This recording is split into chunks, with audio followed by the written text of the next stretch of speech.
একদিকে Iran Israel যুদ্ধ, অন্যদিকে পুতিন দিয়েছে পারমাণবিকের হুমকি। এ যেন মরার উপর খাড়ার ঘা। বিশ্ব থেকে চোখ ভোলালে দেখা যায় তৃতীয় বিশ্বযুদ্ধ যেন বেঁধেই গেল। 2.5 বছরেরও বেশি সময় ধরে লড়াই চলছে রাশিয়া ও ইউক্রেনে, যেখানে ইউক্রেনকে সহায়তা করছে যুক্তরাষ্ট্রসহ পশ্চিমা বিশ্ব।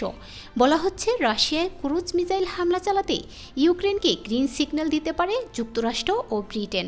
এমন একটি প্রতিবেদন প্রকাশের পরপরই কঠোর হুঁশিয়ারি দিয়েছেন রুশ প্রেসিডেন্ট ভ্লাদিমির পুতিন, যাতে রীতিমতো পারমাণবিক অস্ত্র ব্যবহারের হুমকি দেন তিনি।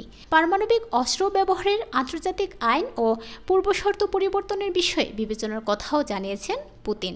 রয়টার্সের প্রতিবেদনে বলা হয়, প্রেসিডেন্ট পুতিন বুধবার পশ্চিমা বিশ্বকে সতর্ক করে দিয়ে বলেছেন, যদি প্রচলিত ক্ষেপণাস্ত্র দিয়ে রাশিয়ায় আঘাত করা হয় তাহলে পারমাণবিক অস্ত্র ব্যবহার করে এর জবাব দিতে পারবে রাশিয়া। কোনো পরমাণু শক্তিধর দেশের সমর্থনে যদি কোনো দেশ রাশিয়ায় হামলা চালায় তবে সেটি যৌথ হামলা বলে বিবেচনা করা হবে। এতে করেই বোঝা যায় রুশ ভূখণ্ডে ইউক্রেন ক্ষেপণাস্ত্র হামলা চালালে পারমাণবিক অস্ত্র দিয়ে এর জবাব দেবে রাশিয়া। তথ্য বলছে বিশ্বের সবচেয়ে বেশি পারমাণবিক অস্ত্র রয়েছে রাশিয়ার হাতে। বলা হচ্ছে মোট পারমাণবিক অস্ত্রের 88% রয়েছে রাশিয়া ও যুক্তরাষ্ট্রের কাছে। মূলত চলমান যুদ্ধে ইউক্রেনকে সাহায্য করার পরিণাম সম্পর্কে আগে ভাগে হুঁশিয়ারি দিয়ে রাখলেন পুতিন।